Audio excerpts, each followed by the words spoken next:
ಈ ಪರಿಯ ಸೊಬಗು ಇನ್ನಾವ ದೇವನಲಿ ಕಾಣೆ ಗೋಪಿ ಜನ ಪ್ರಿಯ ಗೋಪಾಲಗಲ್ಲದೆ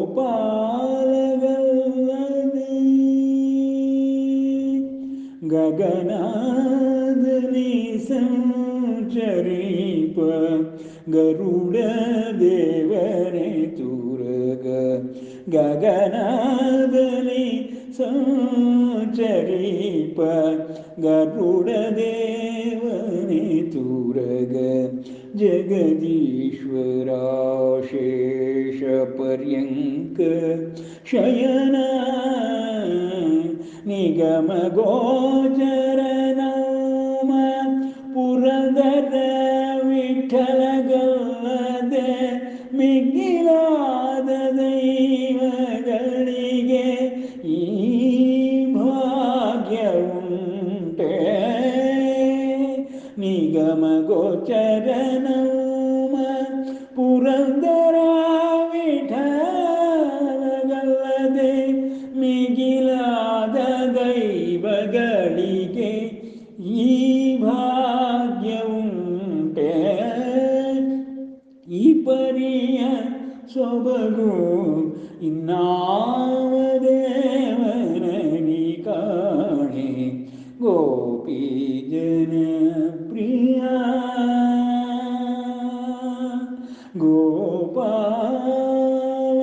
ಗೋಪಾಲಗಲ್ಲದೆ. ಶುಕ್ಲಾಂಬರಧರಂ ವಿಷ್ಣುಂ ಶಶಿವರ್ಣಂ ಚತುರ್ಭುಜಂ ಪ್ರಸನ್ನವದನಂ ಧ್ಯಾಯೇತ್ ಸರ್ವವಿಘ್ನೋಪಶಾಂತಯೇ ಅಗಜಾನನ ಪದ್ಮಾರ್ಕಂ ಗಜಾನನಮಹರ್ನಿಶಂ ಅನೇಕದಂತಂ ಭಕ್ತಾನಾಂ ಏಕದಂತಮುಪಾಸ್ಮಹೇ ಅನೇಕದಂ ತಂ ಭಕ್ತಾನಾಂ ಏಕದಂತಮುಪಾಸ್ಮಹೇ ತಮೇವ ಶರಣಂ ಗಚ್ಚ ಸರ್ವಭಾವೇನ ಭಾರತ ತಮೇವ ಶರಣಂ ಗಚ್ಚ ಸರ್ವಭಾವೇನ ಭಾರತ ತತ್ಪ್ರಸಾದಾತ್ ಪರಾಂ ಶಾಂತಿಂ ಸ್ಥಾನಂ ಪ್ರಾಪ್ಸ್ಯಸಿ ಶಾಶ್ವತಂ ಸ್ಥಾನಂ ಪ್ರಾಪ್ಸ್ಯಸಿ ಶಾಶ್ವತಂ ಇತಿ ತೇ ಜ್ಞಾನಮಾಖ್ಯಾತಂ ಗುಹ್ಯಾತ್ ಗುಹ್ಯತರಂ ಮಯಾ ವಿಮೃಶ್ಯ ಏತತ್ ಅಶೇಷೇಣ ಯಥೇಚ್ಛಸಿ ತಥಾ ಕುರು ಮನ್ಮನಾ ಭವ ಮದ್ಭಕ್ತೋ ಮದ್ಯಾಜೀ ಮಾಂ ನಮಸ್ಕುರು ಮಾಮೇ ವೈಷ್ಯಸಿ ಸತ್ಯಂ ತೇ ಪ್ರತಿಜಾನೇ ಪ್ರಿಯೋಸಿ ಮೇ ಸರ್ವಧರ್ಮಾನ್ ಪರಿತ್ಯಜ್ಯ ಮಾಮೇಕಂ ಶರಣಂ ವ್ರಜ ಅಹಂ ತ್ವಾ ಸರ್ವಪಾಪೇಭ್ಯೋ ಮೋಕ್ಷಯಿಷ್ಯಾಮಿ ಮಾ ಶುಚಃ ಅಂಬ ತ್ವಾಮನುಸಂದದಾಮಿ ಭಗವದ್ಗೀತೆ ಭವದ್ವೇಷಿಣಿ. ಇದುವರೆಗೆ ನಾವು ಭಗವದ್ಗೀತಾ ಜ್ಞಾನಾಭ್ಯಾಸದ 12ನೇ ಅಧ್ಯಾಯವಾದ ಭಕ್ತಿಯೋಗಕ್ಕೆ ವ್ಯವಸ್ಥಾತ್ಮಕವಾಗಿಯೂ ಮತ್ತು ಪ್ರಯೋಗಾತ್ಮಕವಾಗಿಯೂ ಹೇಗೆ ಈ ಅಧ್ಯಾತ್ಮದ ಉತ್ತುಂಗವನ್ನು ಏರಬಹುದು ಎಂಬ 2ನೇ ಅಧ್ಯಾಯದಿಂದ ಉಂಟಾದಂತಹ ಜ್ಞಾನಯೋಗವನ್ನು, ಸಾಂಖ್ಯಯೋಗವನ್ನು ಅಭ್ಯಾಸ ಮಾಡಿದ ನಂತರದಲ್ಲಿ ಕರ್ಮ ಸನ್ಯಾಸವನ್ನು ಅಭ್ಯಾಸ ಮಾಡಿ ಮತ್ತು ಕರ್ಮದ ವಿವಿಧ ರೀತಿ ರೂಪರೇಷೆಗಳನ್ನು ತಿಳಿದುಕೊಳ್ಳುತ್ತಾ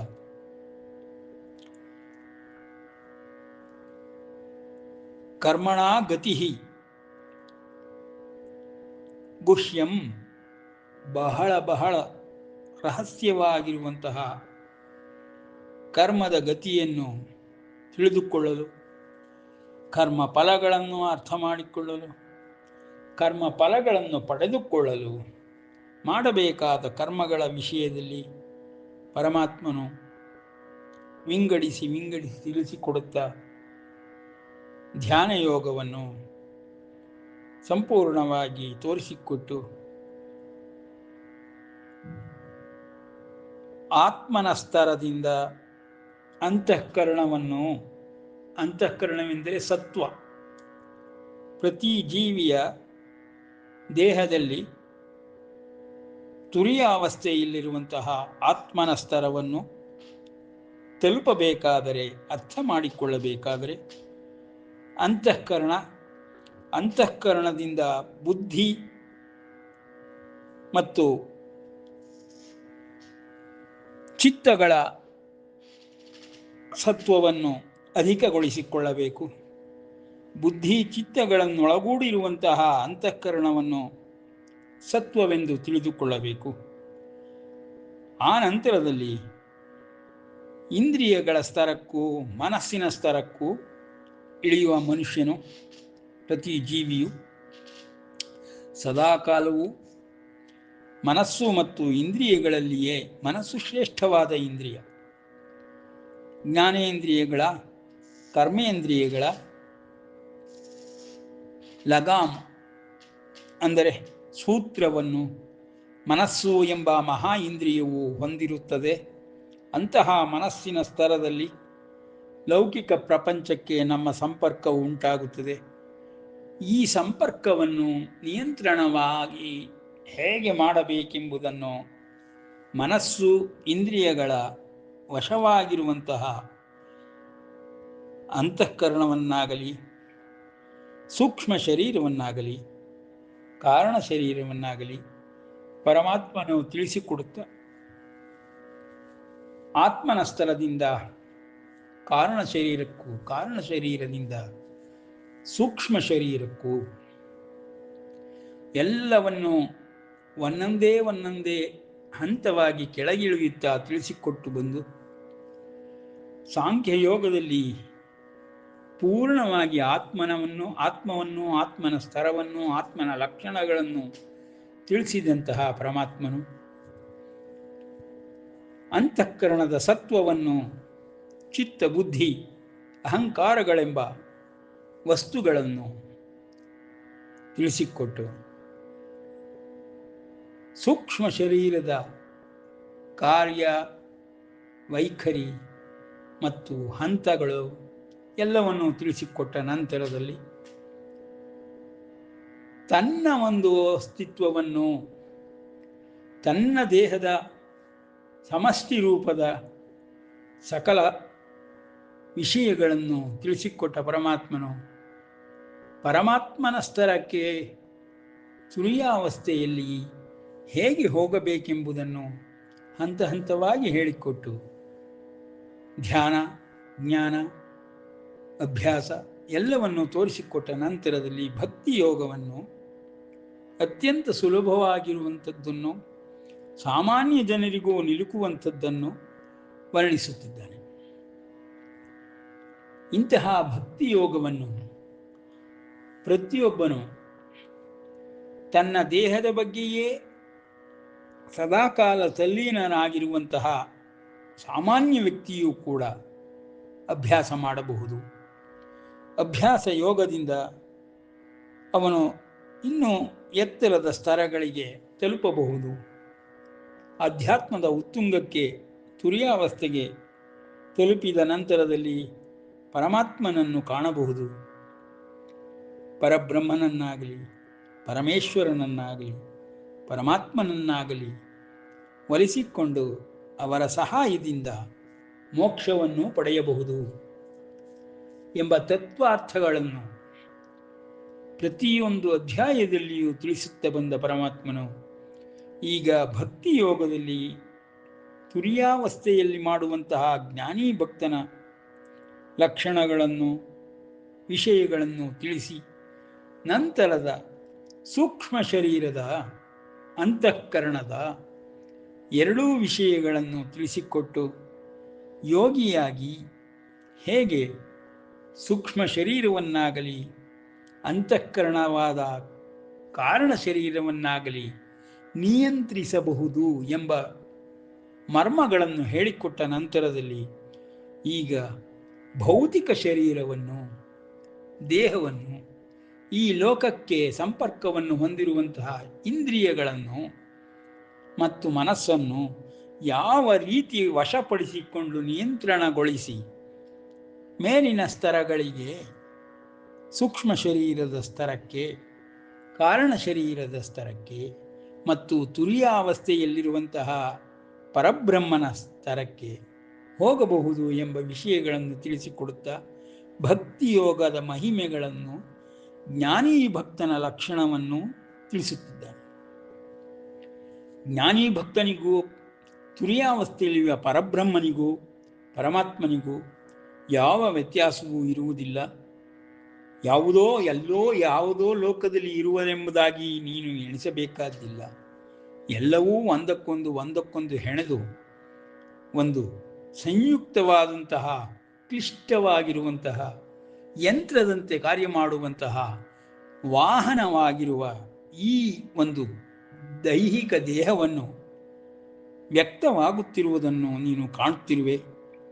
ಇಂತಹ ವ್ಯಕ್ತವಾಗುತ್ತಿರುವಂತಹ ವ್ಯಕ್ತಿಯ ಭೌತಿಕ ದೇಹದಿಂದ ಮೇಲಿನ ಸ್ತರಗಳಿಗೆ ಹೇಗೆ ಹೋಗಬಹುದು ಎಂಬುದನ್ನು, ಅದರ ಲಕ್ಷಣಗಳನ್ನು ತಿಳಿಸಿ ಅಲ್ಲಿಗೆ ಹೋಗಿ ಸಂಸಿದ್ಧರಾಗಿರುವವರನ್ನು, ಯೋಗ ಸಿದ್ಧರಾಗಿರುವವರನ್ನು, ದೈವೀ ಶಕ್ತಿಗಳನ್ನು ಸಿದ್ಧಿಸಿಕೊಂಡಿರುವವರನ್ನು ಪರಮಾತ್ಮನು ಪರಿಚಯ ಮಾಡಿದ ನಂತರದಲ್ಲಿ ಈಗ ಸಾಮಾನ್ಯರ ಸ್ತರಕ್ಕೆ, ಇಂದ್ರಿಯಗಳ ಸ್ತರಕ್ಕೆ ಬಂದು ಭಕ್ತಿ ಯೋಗವನ್ನು ಉಪದೇಶಿಸುತ್ತಿದ್ದಾನೆ.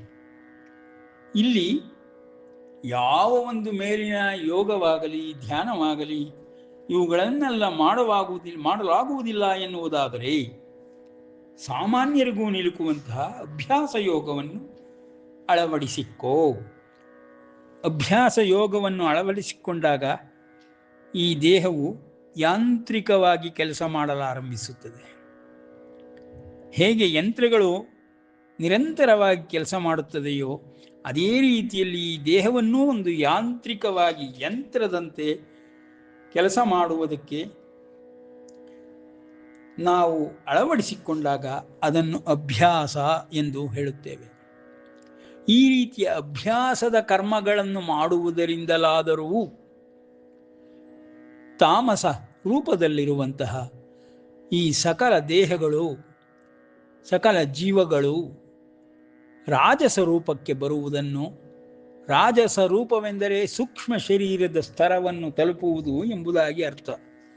ರಾಜಸದಿಂದ ಸಾತ್ವಿಕವಾದ ಸತ್ವವನ್ನು ಅಭಿವೃದ್ಧಿಪಡಿಸಿಕೊಳ್ಳುವ ಅಂತಃಕರಣವುಳ್ಳ ಕಾರಣ ಶರೀರವನ್ನು ತಲುಪಬಹುದು. ಸಾತ್ವಿಕದಿಂದ ಆಚೆ ಹೋಗುವಂತಹ ಮಾರ್ಗಗಳನ್ನು ಹೇಳಿಕೊಟ್ಟ ಪರಮಾತ್ಮನು ಜ್ಞಾನಿ ಭಕ್ತನಾದರೆ ತುರಿಯಾವಸ್ಥೆಯಲ್ಲಿಯೇ ಇರುವಂತಹ ಸಚ್ಚಿದಾನಂದ ಸ್ವರೂಪನಾದಂತಹ ತೇಜೋಮಯನಾದಂತಹ ಪರಬ್ರಹ್ಮನನ್ನು ತಿಳಿದುಕೊಳ್ಳಬಹುದು ಎಂಬುದಾಗಿ ನಮ್ಮ ದೇಹದಲ್ಲಿಯೇ ಇರುವಂತಹ ವಿವಿಧ ಸ್ತರಗಳನ್ನು ವರ್ಣಿಸುತ್ತಾ ಪರಮಾತ್ಮನು ಭಕ್ತಿಯೋಗವನ್ನು ಸಾಮಾನ್ಯರಿಗೆ ನಿಲುಕುವಂತೆ ವರ್ಣಿಸುತ್ತಿದ್ದಾನೆ. ಇಂತಹ ಭಕ್ತಿಯೋಗವನ್ನು ನಾವು ಪ್ರಾಯೋಗಿಕವಾಗಿ ಅಳವಡಿಸಿಕೊಂಡಾಗ ಎಲ್ಲ ಅನುಭವಗಳು ನಮಗೆ ದೊರಕುತ್ತದೆ. ಪ್ರತಿ ಹಂತದ ಅನುಭವಗಳನ್ನು ನಾವು ಅನುಭವಿಸಬಹುದು.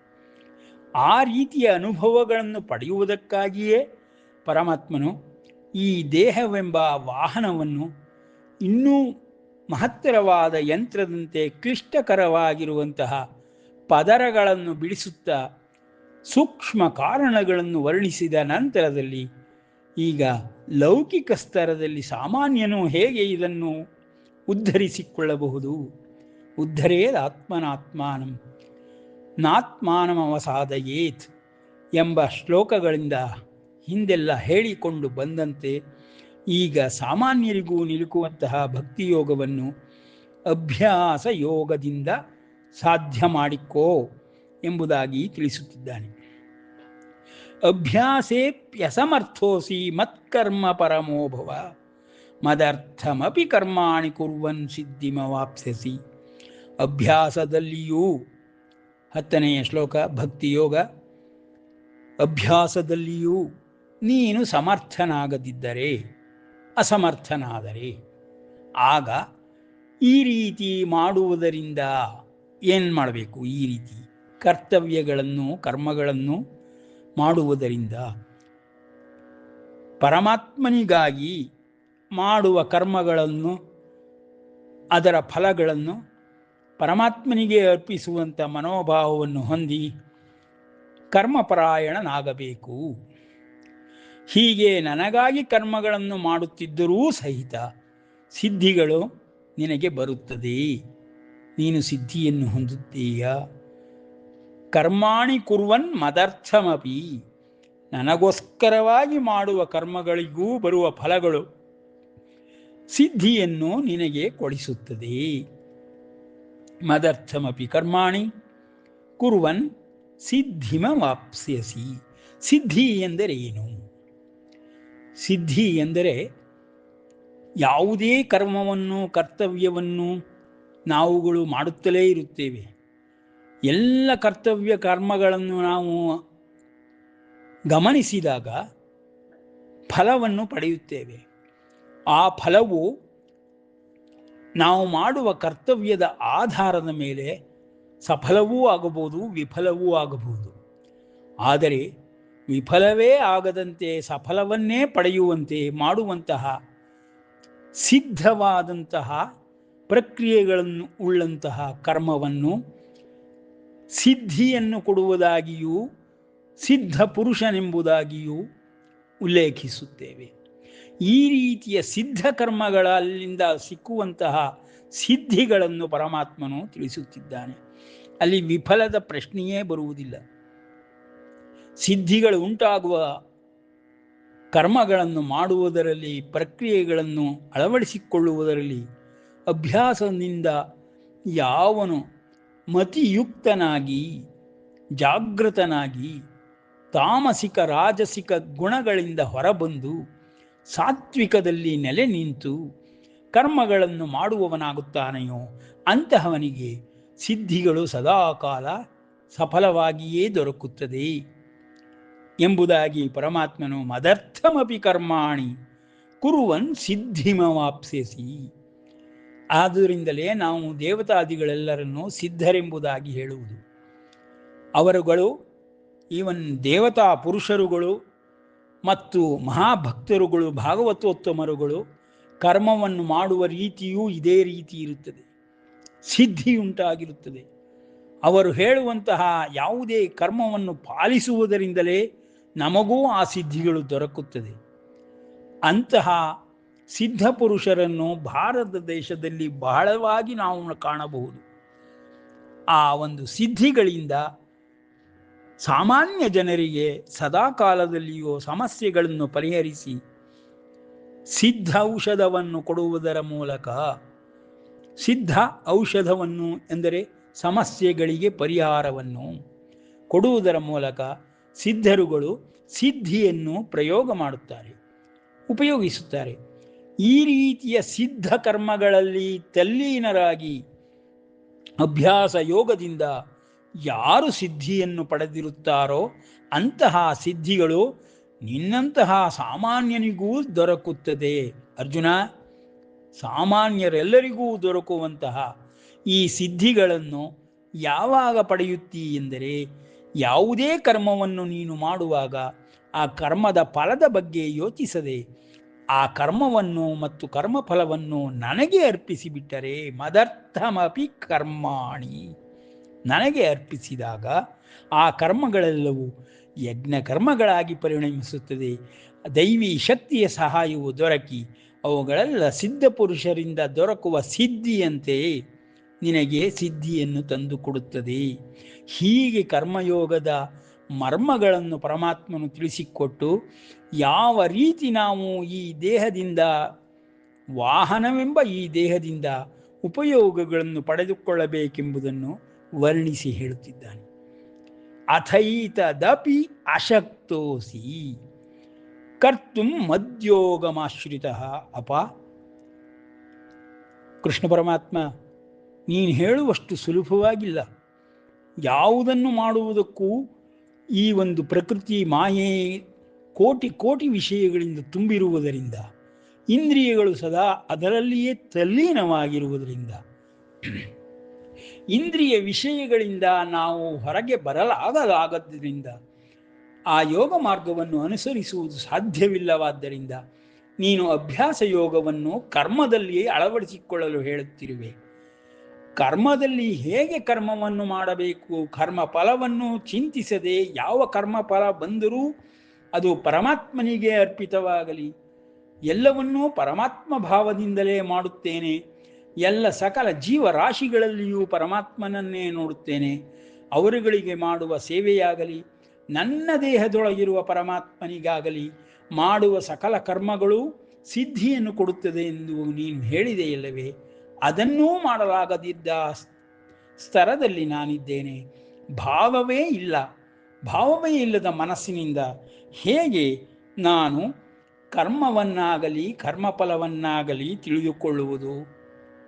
ಆನಂತರದಲ್ಲಿ ಆ ಕರ್ಮವನ್ನಾಗಲಿ ಕರ್ಮಫಲವನ್ನಾಗಲಿ ನಿನಗಾಗಿ ಮಾಡುವುದು ಹೇಗೆ ಎಂಬುದು ತಿಳಿಯದಾಗಿದೆ ಎಂದು ಹೇಳುವುದಾದರೆ, ಆಗಲೂ ಪರಮಾತ್ಮನು ಅವನಿಗೆ, ಸಾಮಾನ್ಯ ಜೀವಿಗೆ ಆ ಒಂದು ಸ್ತರವನ್ನು ತಲುಪಲಾಗದಿದ್ದಕ್ಕೆ ಇನ್ನೂ ಉತ್ತಮವಾದ ಅನುಕೂಲಕರವಾದ ಸ್ತರವನ್ನು ಹೇಳಿಕೊಡುತ್ತೇನೆ ಎಂಬುದಾಗಿ ಅಥೈದಪ್ಯ ಅಶಕ್ತೋಸಿ.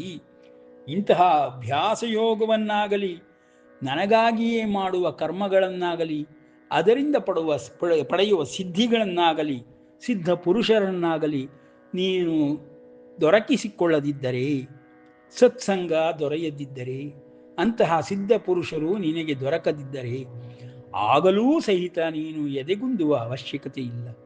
ಯೋಗ ಮಾರ್ಗವು, ಧ್ಯಾನ ಮಾರ್ಗವು, ಭಕ್ತಿ ಯೋಗ ಮಾರ್ಗವು ನಿನಗೆ ದಕ್ಕಲಿಲ್ಲವೆಂದ ಮಾತ್ರಕ್ಕೆ ಇನ್ನೂ ಅನುಕೂಲಕರವಾದಂತಹ ಸೌಲಭ್ಯವನ್ನು ನಾನು ಒದಗಿಸಿದ್ದೇನೆ. ಅಥೈದಪಿ ಅಶಕ್ತೋಸಿ ಕರ್ತು ಮದ್ಯೋಗಮಾಶ್ರಿತ. ಅಬ್ಬಾ, ನನ್ನ ಕೆಲಸಗಳನ್ನು ಮಾಡಪ್ಪ ನೀನು, ನನ್ನ ಕರ್ಮಗಳನ್ನು ನೀನು ಮಾಡಬೇಡ, ನನ್ನ ಕೆಲಸಗಳನ್ನು ಮಾಡು. ಯಾವ ಕೆಲಸಗಳನ್ನು ಮಾಡುವುದರಿಂದ ನನಗೆ ಆ ಕೆಲಸಗಳು ಅಥವಾ ಕರ್ಮಗಳು, ಕರ್ಮ ಫಲಗಳು ತಲುಪುತ್ತದೆಯೋ ಅಂತಹ ಕರ್ಮಗಳಲ್ಲಿಯೇ ಉದ್ಯೋಗಿಯಾಗು, ಅಂತಹದನ್ನೇ ಮಾಡುವಂಥವನಾಗು. ಅದೂ ಸಹಿತ ಎಲ್ಲವೂ ಯಜ್ಞಮಯವಾಗಿ ಪರಿಣಮಿಸುತ್ತದೆ. ಇಲ್ಲಿ ಇನ್ನೊಂದು ಪ್ರಶ್ನೆ ಏಳುತ್ತದೆ. ಪರಮಾತ್ಮನು ಎಲ್ಲರಂತೆ ಲಭ್ಯನಲ್ಲ, ಎಲ್ಲ ವ್ಯಕ್ತಿಗಳಂತೆ ವ್ಯಕ್ತನಲ್ಲ. ವ್ಯಕ್ತವಾಗದೇ ಇರುವಂತಹ ಮಹಾ ತೇಜಸ್ಸಿನ ಆ ಶಕ್ತಿ ವ್ಯಕ್ತಿಗತವಾಗಿರುವಂತಹ ಕಾರಣ ಸೂಕ್ಷ್ಮ ಶರೀರಗಳಿಂದ ಒಡಗೂಡಿ ನಮ್ಮ ಮುಂದೆ ಪ್ರಕಟವಾಗುವುದಿಲ್ಲ.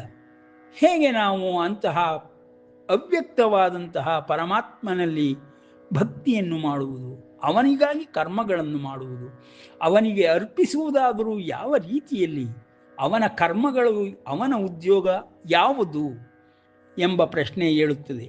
ಅಂತಹ ಸಮಯದಲ್ಲಿಯೂ ಪರಮಾತ್ಮನು ಎಲ್ಲ ಸಾಮಾನ್ಯ ಜೀವಿಗೂ ದೊರಕುವಂತೆ ವಿಷಯಗಳನ್ನು ತಿಳಿಸಿಕೊಡುತ್ತಿದ್ದಾನೆ. ಸರ್ವಕರ್ಮ ಫಲತ್ಯಾಗಂ ತತಃ ಕುರು ಯಥಾತ್ಮವಾನ್. ಅಪ್ಪ, ನೀನು ಯಾವ ಫಲವನ್ನಾಗಲಿ, ಸಫಲವನ್ನಾಗಲಿ ವಿಫಲವನ್ನಾಗಲಿ ಮನಸ್ಸಿಗೆ ತೆಗೆದುಕೊಳ್ಳಬೇಡ. ಕರ್ಮವನ್ನು ಮಾಡುತ್ತಲಿರು, ಕರ್ಮವನ್ನು ಕರ್ಮಕ್ಕಾಗಿ ಮಾಡುತ್ತಲಿರು.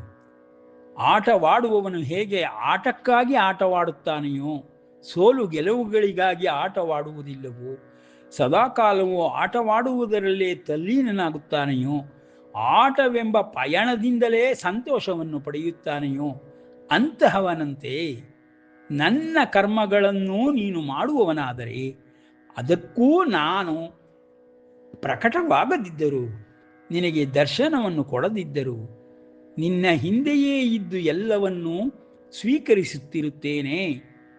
ಅವ್ಯಕ್ತನಾಗಿಯೇ ಎಲ್ಲವನ್ನು ನೋಡುತ್ತಿರುತ್ತೇನೆ, ಎಲ್ಲವನ್ನು ತಿಳಿದುಕೊಳ್ಳುತ್ತಿರುತ್ತೇನೆ. ಅದೆಲ್ಲವೂ ನನ್ನ ಬಳಿಗೇ ಬಂದು ಸೇರುವಂತೆ ಈ ವ್ಯವಸ್ಥೆಯನ್ನೇ ಮಾಡಿಟ್ಟಿದ್ದೇನೆ ಎಂಬ ಅಭಯ ವಾಕ್ಯಗಳನ್ನು ಪರಮಾತ್ಮನು ಕೊಡುತ್ತಾ, ಇದನ್ನೂ ಕೂಡ ಮಾಡಲು ಅಶಕ್ತನಾದರೆ ಸಂಯತ ಚಿತ್ತನಾಗಿ ನನ್ನ ಯೋಗವನ್ನು ಆಶ್ರಯಿಸಿದವನಾಗಿ, ಅಂದರೆ ಯೋಗ ಧ್ಯಾನಗಳೆಲ್ಲ, ಸಂಯತ ಚಿತ್ತನಾಗಿ ನನ್ನ ಯೋಗವನ್ನು ಸಾಮಾನ್ಯ ಭಕ್ತ ಕುಂಬಾರನಂತೆ, ಭಕ್ತ ಚೇತನಂತೆ, ಭಕ್ತ ಕನಕದಾಸನಂತೆ ಸರ್ವ ಕಾರ್ಯಗಳನ್ನು ಪರಮಾತ್ಮನಿಗೋಸ್ಕರವಾಗಿಯೇ ಮಾಡುವಂಥವನಾದರೆ, ಅವನ ನಾಮಸ್ಮರಣೆಯನ್ನೇ ಮಾಡುವಂಥವನಾದರೆ, ಅವನಿಗೆ ಪೂಜೆಯನ್ನೇ, ಮೂರ್ತಿ ಪೂಜೆಯನ್ನಾಗಲಿ ಬಿಂಬ ಪೂಜೆಯನ್ನಾಗಲಿ ಮಾಡುವವನಾದರೆ, ಜೀವಂತವಾಗಿರುವಂತಹ ಜೀವರಾಶಿಗಳ ಸೇವೆಯನ್ನು ಮಾಡುವುದಾದರೆ, ಪೂಜ್ಯ ಭಾವದಿಂದ ಪ್ರತಿಯೊಂದು ಜೀವಿಯನ್ನು ನೋಡುವುದಾದರೆ, ಆಗ ಅವೆಲ್ಲವೂ ಭಗವಂತನಿಗೇ ತಲುಪುತ್ತದೆ ಎಂಬ ಅಭಯ ವಾಕ್ಯವನ್ನು ಕೊಡುತ್ತಾ ಪರಮಾತ್ಮನು, ಇದನ್ನು ಕೂಡ ಮಾಡಲು ಅಶಕ್ತನಾದರೆ ಸಂಯತ ಚಿತ್ತನಾಗಿ ನನ್ನ ಯೋಗವನ್ನು ಆಶ್ರಯಿಸಿದವನಾಗಿ ಸರ್ವ ಕರ್ಮಗಳ ಫಲಗಳನ್ನು ನನಗೆ ಅರ್ಪಿಸಿಬಿಡು. ಎಷ್ಟು ಸುಲಭವಾದ ಮಾರ್ಗಗಳನ್ನು ಪರಮಾತ್ಮನು ಪ್ರತಿಯೊಬ್ಬರಿಗೂ ತಲುಪುವಂತೆ ಕೊಡುತ್ತಿದ್ದಾನೆಂದರೆ, ಭಗವದ್ಗೀತೆ ಇಡೀ ದೇಹದಲ್ಲಿ ನಡೆಯುವ ಸಕಲ ಕರ್ಮಗಳಿಗೂ ಮೂಲವನ್ನು, ಕಾರಣವನ್ನು, ವಿವರಣೆಯನ್ನು ಕೊಡುವಂಥದ್ದಾಗಿದೆ ಮತ್ತು ಪ್ರಾಯೋಗಿಕವಾಗಿ ಪ್ರತಿಯೊಬ್ಬರೂ ಅಳವಡಿಸಿಕೊಳ್ಳಬಹುದಾಗಿದೆ ಎಂಬುದನ್ನು ನಾವು ಮನಗಾಣುತ್ತಾ ಇಲ್ಲಿಗೆ ವಿರಮಿಸೋಣ. ಶ್ರೀಕೃಷ್ಣಾರ್ಪಣ.